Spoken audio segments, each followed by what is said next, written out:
और बिल्कुल उनकी जो पढ़ाई है गांव के स्कूल में ही हुई है और आगे तक गए हैं। ये तो अपने आप को धोखा दो ना अपने माँ बाप को, और जिस दिन ठान लोगे उस दिन कर लोगे। सारे दर्शकों ने प्रियंका को हाड़ की राम राम। और आज पहुंच रहे हैं हिसार की इम्पैक्ट एकेडमी में। डिफेंस में सबसे ज्यादा बच्चा नलवान वाली हिसार की ऐसी एकेडमी। आज हम पहुंच रहे हैं इम्पैक्ट एकेडमी में और आप देखोगे घने सारे बालक बैठे हैं और ये सारे तैयारी कर रहे हैं एनडीए की, सीडीएस की, और साथ में ये तैयारी करवाने लगे हैं एसएसबी की। तो देखो बहुत सारे बालक तैयारी भी कर रहे हैं, लेकिन उनमें तो कुछ बालक लेकर है। तो इसका क्या कारण है पूछेंगे। हमारे साथ है रिटायर्ड कर्नल मुकेश हुड्डा जी। राम राम सर। राम राम मैडम, राम राम। कैसे हैं? देखो इतने सारे बालक बैठे हैं और तैयारी भी खूब कर रहे हैं। घर के भी न्यू सोचा है हमारे बालक कर्नल लेफ्टिनेंट न्यू लग है। तो फिर सर कमी किताब है? कमी मैडम ऐसा है, एक तो बेटा आवाज़ नहीं प्लीज़। कमिटमेंट जो होती है ना बच्चे में, कमिटमेंट की कमी होती है सबसे पहले। जो मैं अपने स्पेशली रूरल एरियाज़ में, जो गांव के देहात में देखता हूं, अपने आप पर भरोसा नहीं होता उनको, और बिना अपने आप पर भरोसा करे वो अपने आप को कमिट नहीं कर पाते। जिस दिन आदमी सोच लेता है, कितने ही मैंने ऐसे देखे हैं मेरे साथ में जो बिल्कुल गांव से निकल कर के बड़े ऊंचे पदों तक गए हैं, जनरल्स तक गए हैं, और बिल्कुल उनकी जो पढ़ाई है गांव के स्कूल में ही हुई है और आगे तक गए हैं। यहीं हिसार का ही मैं एक बता सकता हूँ। एक हमारे सीनियर होते थे, मेरे सीओ भी रहे हैं वो, ब्रिगेडियर रिटायर हुए, ब्रिगेडियर कुलदीप सिंह चौरान। स्कूल का नाम मेरे को ध्यान नहीं आ रहा, हिसार से ही पढ़ के, और जो एक एग्ज़ाम होता है कॉम्पिटिटिव एग्ज़ाम फौज का, हमारे स्टाफ कॉलेज बोलते हैं उसे, वो एग्ज़ाम उन्होंने टॉप किया। बाकी तो सब जो स्टूडेंट होते हैं, वेलिंगटन है साउथ में, ऊटी की जब पास जगह है, वहाँ होता है जो टॉप एक होता है वो जाता है इंग्लैंड में, कैम्बरले करके जगह है, वो इंग्लैंड में ये कोर्स करके आए इसी हिसार के। Brigadier चौरान, Kuldeep KS. चौरान, इसी यहीं के पढ़े हुए, गांव के स्कूल के पढ़े हुए। तो अगर बच्चे ये समझें कि यहाँ रह के हम कुछ नहीं कर सकते, तो ये एक उदाहरण है आपके सामने। उससे अगर मोटिवेट होके कर सकें, जिस दिन ठान लेगा बच्चा वो कर लेगा। और उसके लिए जो दूसरी चीज़ है वो है अवेयरनेस। अवेयरनेस के लिए पेपर पढ़ना, मैगजीन्स पढ़ना, वो बहुत ज़रूरी है। तीसरा है, क्योंकि कुछ भी कहिए, अंग्रेजी को हम फॉरेन लैंग्वेज कहें, कुछ भी कहें, लेकिन हिंदुस्तान के अंदर इसकी अहमियत हम सब जानते हैं। तो जो मीडियम है, सशक्त मीडियम है, वो लैंग्वेज होता है, और अगर वो अंग्रेजी का बोलबाला है तो वो जानना हमारे को बहुत ज़रूरी है। तो ये मोटी मोटी तीन चीज़ हैं। बाकी पढ़ाई सभी करते हैं, इंटेलिजेंट सभी हैं, लेकिन ये तीन चीज़ों के ऊपर खास अगर ये वर्क करेंगे तो फ़र्क पड़ सकता है। देखो सर, आज की बड़का की बात करें ना, तो एक तरह तक किताब भी कीड़े हो रहे हैं, बहुत पढ़ना है बेचारे। पर जो पहले बालक थे ना, खेला कूदा ज़्यादा करते, तो उनकी मतलब हेल्थ भी सही होया करती। ये बेचारे इतने पढ़े जहाँ पर फिर भी देखो एक ने भी सवाल नहीं पूछा। आप बिल्कुल ठीक कह रहे हैं मैडम। ये फ़ौज के अंदर जाने के लिए ठीक है, रिटर्न आप निकाल देंगे, उसके लिए आपको पढ़ाई चाहिए, लेकिन जब बात आती है एसएसबी की, वहाँ पर आप देखते हैं एक समग्र व्यक्तित्व, जिसे ऑलराउंड डेवलप्ड पर्सनैलिटी जो होती है वो चाहिए। वो एक फ़ौजी जो होता है उसको टीचर भी बनना है, उसको स्टूडेंट भी बनना है, उसको स्पोर्ट्समैन भी बनना है, उसको लड़ाई भी लड़नी है, उसको एडमिनिस्ट्रेटर भी बनना है। तो ये चीज़ें तभी मुमकिन हैं जबकि वो सभी चीज़ों से वाकिफ़ हो और उसके अंदर इतनी काबिलियत हो। और जो सेहत सबसे ज़रूरी है, वो बिना फिज़िकल एक्टिविटीज़ के, बिना स्पोर्ट्स के नहीं हो सकता। टीम बिल्डिंग जो होती है, जो इवन कॉरपोरेट्स में भी आप जाओगे, फ़ौजीज़ को क्यों ज़्यादा पसंद करते हैं जो फ़ौजी ऑफिसर्स जाते हैं उनको सेकंड करियर के लिए, क्योंकि वो टीम को लीड कर पाते हैं। और जो गेम होता है स्पोर्ट्स, आप देख लो, खुद अपना अंदाज़ा लगा लीजिए, चाहे कोई क्रिकेट खेलता हो, चाहे वॉलीबॉल, चाहे कबड्डी, तो जब आप जाते हो तो उस टाइम आपका व्यवहार ही अलग होता है ग्राउंड के ऊपर। एक आदमी जो होता है उसका काबिलियत, उसका जोश, उसका भाईचारा आपस में दूसरे प्लेयर्स के साथ। तो खेल बहुत ही ज़रूरी है। इसको तो जो आप ये सोशल मीडिया के ऊपर, it is a total waste of time. आपने इसको अपने एक साधन की तरह यूज़ करना चाहिए जब आपको ज़रूरत पड़े, ना कि ये 24 घंटे आप कंट्रोल ये इसको करते रहें और ये आपको कंट्रोल करे।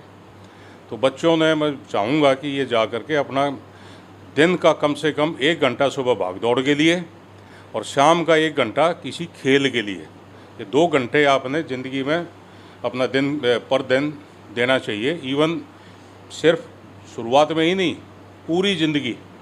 सुबह 1 घंटा आप खेल के, जो जवान हैं तो भागें दौड़ें, एज हो जाती है तो थोड़ा वॉक करके आएँ, और शाम को आप छोटा मोटा कोई ना कोई खेल ज़रूर खेलना चाहिए। उससे आपका जो सामाजिक समरसता है, आपका भाईचारा है, आपकी लीडरशिप है, आपकी सेहत है, आपका ब्रेन एक्टिव रहता है, आपके रिएक्शंस फास्ट होते हैं, अलर्ट होता है दिमाग। ये चीज़ें बहुत ज़रूरी हैं। देखो सर, अगर बच्चे की बात करें ना, मतलब 10वीं भी कर ले हैं, 12वीं भी कर ले हैं, लेकिन यूँ ना बेरा पड़ता बहुत सारे बड़का ना करना के है आगे, और बहुत सारे तो एनडी और सीडीएस करके फिर गिले एसएसबी की तैयारी करने लग गया है। तो क्यों करना चाहिए बड़का ना? मैडम देखिए, वो इंडिविजुअल के ऊपर डिपेंड करता है। मैं उसमें कोई सेट रूल नहीं हो सकता। किसी की काबिलियत होती है एक बार में 4 मल्टीटास्किंग जिसे कहते हैं, 4 चीज़ें संभाल ले, ये भी कर दूँ वो भी कर दूँ। कोई होता है एक बार में एक, वो बच्चे ने डिसाइड करना है।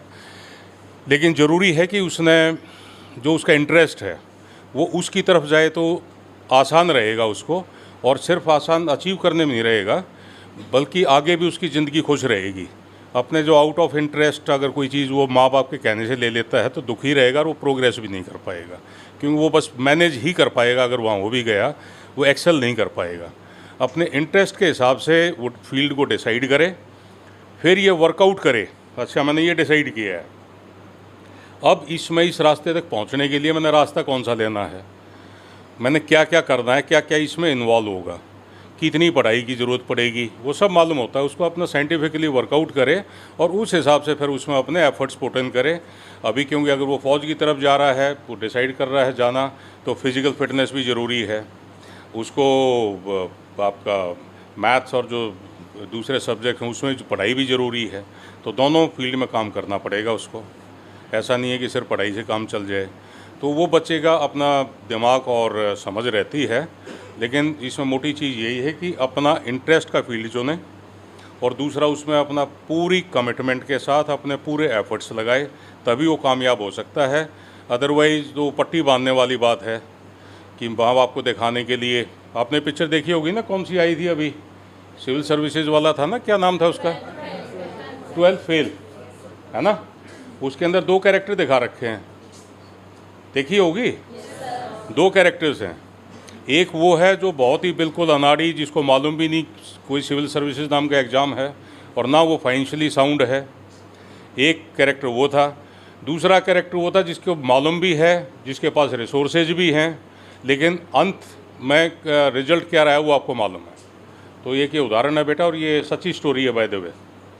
यही है। राम राम सर। राम राम। तो सर, आप बच्चों की तैयारी करवाते हो? हाँ बिल्कुल। नाम बता दीजिए। जोगिंदर पुनिया।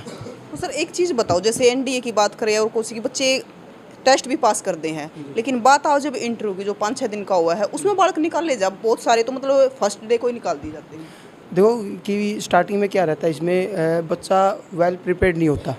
ये लगातार 5 दिन चलता है, जिसमें ग्रुप डिस्कशन भी होता है, पिक्चर रीडिंग भी होता है, ठीक है, इंटरव्यू वगैरह सब होता है। वहाँ पर जब साइकोलॉजिस्ट बैठते हैं तो उसमें बच्चा पहले प्रिपेयर्ड नहीं होता, क्योंकि नॉर्मली लगातार वो पेपर की तैयारी करता रहता है। उसको ये नहीं पता चलता कि भाई आगे तेरे साथ क्या होना है। जब तक ये गाइडेंस नहीं होगी भाई वहाँ पर इस तरीके से आपसे क्वेश्चन किए जाएंगे, इस तरीके से पहले दिन ये होगा, दूसरे दिन ये होगा, तो बच्चा वहाँ पर इसलिए फर्स्ट डे ही फेल हो जाता है। तो हमने जो डिसाइड किया है, जैसे पहले हम एग्ज़ाम की तैयारी करवाते थे, अब की बार जो हमने गुरुकुल में यही करेंगे, हम साथ के साथ बच्चे को एसएससी के लिए भी तैयार करेंगे। जो मुकेश हुड्डा जी हैं, इनकी गाइडलाइन से हम बच्चों को तैयार करेंगे उसमें। तो सर मतलब पहले से बच्चे को तैयार होना पड़ेगा उस चीज़ के लिए? हाँ बिल्कुल। जैसे जब बच्चा 1 साल 2 साल के लिए बच्चा ढंग से तैयारी करेगा तो उसमें क्या क्या ऑब्स्टेकल आ सकते हैं, क्या क्या बाधाएं आ सकती हैं, तो वो बच्चे को हम पहले बताएंगे भाई इस तरीके से आपसे। कई बार तो क्या होता है कि बच्चा रूटीन में तैयारी कर रहा है, अपना +1 कर लिया, +2 कर लिया, तो उसमें बच्चा ना तो न्यूज़पेपर रीड करता है, ना कोई मैगजीन रीड करता है। उसका जो जनरल अवेयरनेस है उससे दूर रहता है, सोशल से दूर रहता है। बहुत सारी जो ये टॉपिक देते हैं भाई किसी टॉपिक के ऊपर बोलना है, बच्चे को जब उसको रीड ही नहीं किया हो, उसके बारे में पता ही नहीं होगा, तो बच्चा कैसे उसके बारे में बोल सर, पाएगा। एक चीज़ और बताओ, अब कर्नल साहब ने कई बार पूछ ली बड़का पे कि सवाल पूछो तो ये सवाल कद पूछने लगेंगे। देखो वो कहते हैं ना भाई, आदमी बादाम खाने से नहीं ठोकर खाने से अकल आती है। तो जब बच्चे को ये लगेगा भाई मुझे नीड है इस चीज़ की, तो तभी बच्चा क्वेश्चन करता है, ठीक है ना। और जब तक क्वेश्चन नहीं करेगा तो उसका जवाब भी नहीं आएगा। जब तक बच्चा, जैसे छोटा बच्चा होता है, नहीं रोता तो मम्मी दूध नहीं पिलाती उसको। तो बच्चे को पहले अपना हौसले बुलंद करने पड़ेंगे इसके लिए कि भाई मुझे इसकी नीड है। मैं बच्चों को बोलता भी हूँ, जैसे जो आर्मी में है, आर्मी के बाद ACC का स्पेशल एग्ज़ाम होता है जो ऑफिसर लाइन के लिए था, उसमें भी SSB की ज़रूरत पड़ती है। हमारे पास बहुत सारे बच्चे आते हैं, सर मेरा एग्ज़ाम क्लियर हो गया, अब SSB की तैयारी कैसे करें। तो इन्हीं चीज़ों को देखते हुए हमने ये किया, क्योंकि आसपास के ज़िलों में कोई भी तैयारी नहीं करवाता SSB की। ND की नॉर्मल पेपर की तैयारी कर लेते हैं बच्चा, स्कूलिंग के दौरान भी बच्चे का पेपर क्रैक हो जाता है, मगर SSB की यहाँ आसपास कोई तैयारी नहीं करवा रहा है। इसलिए ये सारी चीज़ों को देखते हुए हम बच्चों को तैयार करने के लिए अभी डिसाइड किया कि बच्चों को SSB की तैयारी करेंगे। तो सर SSB की तैयारी आप कौन कौन सी जिलों में करवा रहे हो? नहीं, यहाँ पर आप हिसार में ही करेंगे। यहाँ पर अपना जो मेन ब्रांच जो हिसार में है, और गुरुकुल में बच्चों को तैयार करेंगे जो चौधरीवास में हमने बनाया है। वहाँ पर एग्ज़ाम के साथ साथ SSB की तैयारी कराएंगे, साथ ही साथ हम जो फिजिकल का जो है मॉर्निंग में वो भी तैयारी करवाएंगे बच्चों को। सर एक चीज़ और कर्नल सर, तो बच्चों को एक संदेश दे दो, जो हमारे दर्शक है उनको भी कुछ अच्छी बात बता दो, और इन बच्चों को भी, क्योंकि आपका तो इतना एक्सपीरियंस है, फौज में भी रहे हो, 32 साल जॉब भी किया आपने। मैडम, मैं तो यही कहना चाहूँगा कि जो करना चाहो उसको दिल से करो। बाकी ना तो अपने आप को धोखा दो, ना अपने माँ बाप को, और जिस दिन ठान लोगे उस दिन कर लोगे। मैंने खुद अपने एक्सपीरियंस से अपनी लाइफ में देखा है, जो मैंने काम आधे अधूरे मन से सोचा वो मेरा कभी नहीं हुआ, जो मैंने किस्मत पर छोड़ दिया। हालांकि काबिलियत थी मेरे में, लेकिन जिस काम के लिए मैंने 100% किया वो मेरे को जितना बनता था उससे ज़्यादा होके मिला है। मैं यही बता सकता हूँ, अगर चाहते हो तो फिर दिल से लगो उसमें, और 24 घंटे आपके दिमाग में वो रहना चाहिए। उसी सपने को खाओ, उसी को पियो, उसी को ओढ़ो, उसी को जियो। यही। तो भाई बहुत सारी छोरियाँ भी बैठी हैं और छोरे भी बैठे हैं, बहुत सारे तो धक्के तो भी आ रहे होंगे, माँ बाप ने वो करना है। लेकिन देखो माँ बाप के है, माँ बाप तो नहीं चाह रहा कि हमारे बालक सफल हो जा, उनका कुछ नहीं जाना। अगर जिंदगी होगी तो थारी खराब होगी, कि स्टैंड पर खड़े हो गए तो थारी जीवन बन गया, और ना तो माँ बाप तो की है 2 दिन कह कर रह लेंगे। तो अच्छे से पढ़ो, और जो भी इम्पैक्ट अकेडमी में पहले भी पढ़ा है, यहाँ पर तैयारी करके गया है, तो उन्हें बतानी है कि यहाँ पर तैयारी किस प्रकार की करवाई जा है, और तस्वीरों को ज़्यादा से ज़्यादा शेयर करना है, क्योंकि ये हमारे देश का भविष्य है। फिर मिलेंगे, जय हिंद।